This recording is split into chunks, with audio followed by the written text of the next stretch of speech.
ಎಲ್ರಿಗೂ ನಮಸ್ಕಾರ. ಚಿಣ್ಣರ ಕಲಿಕೆಗೆ ಸ್ವಾಗತ.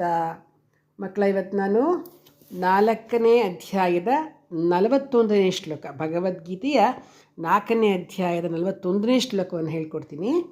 ಶ್ರೀಕೃಷ್ಣ ಅರ್ಜುನ ಇಷ್ಟೊಂದು ಡೌಟ್ಸ್ ಕೇಳ್ತಾನಲ್ಲ, ಅದಕ್ಕೆ ನಿವಾರಣೆ ಮಾಡಬೇಕಲ್ವಾ, ಅದನ್ನೆಲ್ಲ ಡೌಟ್ಸ್ನೆಲ್ಲ ಕ್ಲಿಯರ್ ಮಾಡಬೇಕಲ್ವಾ, ಅದಕ್ಕೆ ಹೇಳ್ತಾನೆ, ಯಾರಿಗೆ ತಮ್ಮಲ್ಲಿ ಇರ್ತಕ್ಕಂಥ ಶಕ್ತಿಯ ಅರಿವಾಗುವುದಿಲ್ವೋ, ಯಾರಿಗೆ ಗುರುವಿನ ಮೇಲೆ ನಂಬಿಕೆ ಇರುವುದಿಲ್ಲವೋ, ಯಾರಿಗೆ ಶಾಸ್ತ್ರದ ಮಾತಿನಲ್ಲಿ ವಿಶ್ವಾಸವಿಲ್ಲವೋ ಅವನು ಹಾಳಾಗಿ ಹೋಗ್ತಾನೆ. ಇಂತಹ ಅನುಮಾನದ ಪಿಶಾಚಿಗೆ ಈ ಲೋಕದಲ್ಲಾಗಲಿ ಪರಲೋಕದಲ್ಲಾಗಲಿ ಸುಖ ಇರೋದಿಲ್ಲ.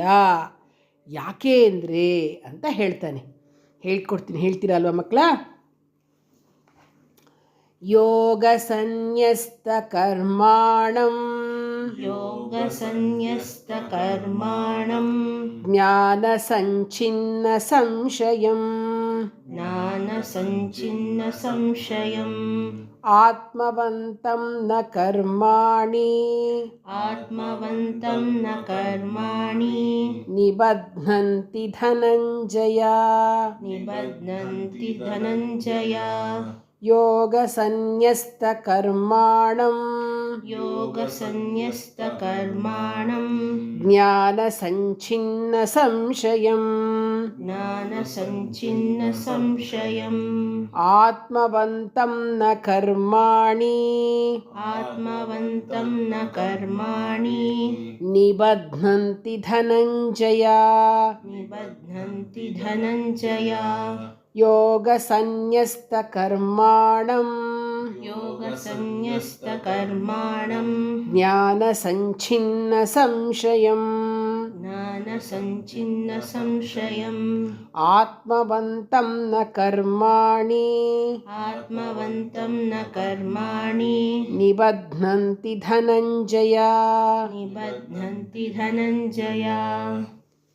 ಅರ್ಜುನ ಕೇಳು, ಯಾರು ಎಲ್ಲ ಕೆಲಸವನ್ನು ಸಮತ್ವ ಅಂದರೆ ಈಕ್ವಲ್ ಆಗಿ ನೋಡಿ ಮಾಡಿ ಅದನ್ನು ಭಗವಂತನಿಗೆ ಅರ್ಪಿಸಿಬಿಡ್ತಾರೋ, ಮತ್ತು ಯಾರ ಸಂಶಯಗಳೆಲ್ಲ ಜ್ಞಾನದ ಮೂಲಕ ನಾಶವಾಗಿ ಹೋಗುತ್ತೋ ಅಂತಹ ಜಿತೇಂದ್ರಿಯನಾಗಿರ್ತಕ್ಕಂತಹ ಪುರುಷನನ್ನು ಕರ್ಮಗಳು ಬಂಧಿಸುವುದಿಲ್ಲ.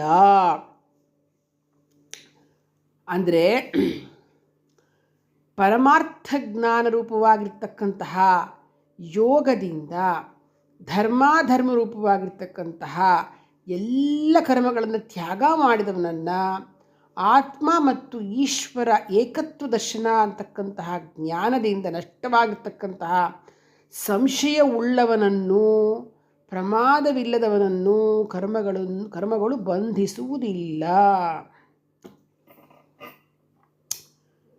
ಅಂದರೆ ಯಾರಿಗೆ, ಆಗಲೇ ಹೇಳ್ತಾನಲ್ಲ ಅವನು, ಯಾರಿಗೆ ತನ್ನ ಶಕ್ತಿಯ ಬಗ್ಗೆ ಆತ್ಮಸ್ವರೂಪದ ಬಗ್ಗೆ ಅರಿವಿಲ್ಲವೋ, ಯಾರಿಗೆ ಗುರುವಿನ ಬಗ್ಗೆ ಶ್ರದ್ಧೆ ಇಲ್ಲವೋ, ಯಾರಿಗೆ ಶಾಸ್ತ್ರದ ಮಾತಿನಲ್ಲಿ ನಂಬಿಕೆ ಇಲ್ಲವೋ ಅಂತಹ ಅಜ್ಞಾನಿಯನ್ನು ಅವನಿಗೆ ಉಳಿವೇ ಇಲ್ಲ, ಅವನು ಹಾಳಾಗಿ ಹೋಗ್ಬಿಡ್ತಾನೆ.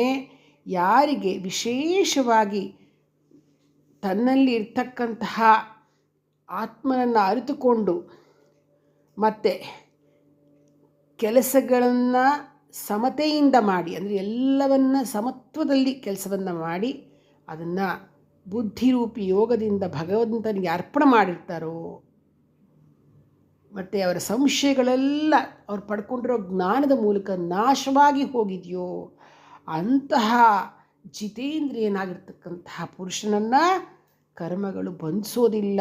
ಅದರಿಂದ ಅಜ್ಞಾನದಿಂದಲೇ ಹುಟ್ಟಿ ನಿನ್ನ ಹೃದಯದಲ್ಲಿ ಸೇರಿಕೊಂಡಿರ್ತಕ್ಕಂತಹ ಈ ಸಂಶಯವನ್ನು ಜ್ಞಾನವೆಂಬ ಖಡ್ಗದಿಂದ ಕತ್ತರಿಸಿ ಕರ್ಮಯೋಗವನ್ನು ಆಚರಿಸು, ಯುದ್ಧ ಮಾಡಲು ಎದ್ದು ನಿಲ್ಲು ಅಂತ ಹೇಳ್ತಾರೆ. ಅಂದರೆ ನಿನ್ನ ಹೃದಯದಲ್ಲಿ ಸಂಶಯ ಅಂತಕ್ಕಂತಹ ಜ್ಞಾನ ಅಂದರೆ ಸಂಶಯ ಹುಟ್ಕೊಂಡು ಬಿಟ್ಟಿದೆ, ಅಜ್ಞಾನದಿಂದ ಹುಟ್ಕೊಂಡ್ಬಿಟ್ಟಿದೆ ಈ ಸಂಶಯನ.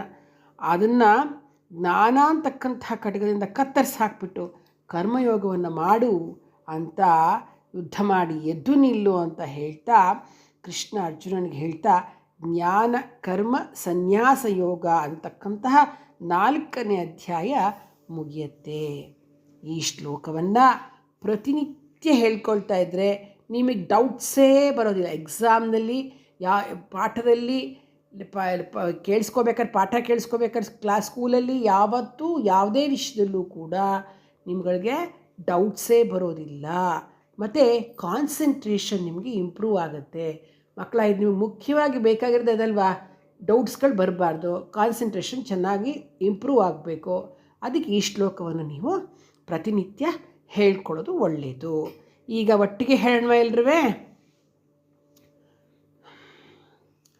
ಯೋಗ ಸನ್ಯಸ್ತ ಕರ್ಮಾಣಂ ಜ್ಞಾನ ಸಂಚಿನ್ನ ಸಂಶಯಂ ಆತ್ಮವಂತಂ ನ ಕರ್ಮಾಣಿ ನಿಬಧ್ನಂತಿ ಧನಂಜಯ.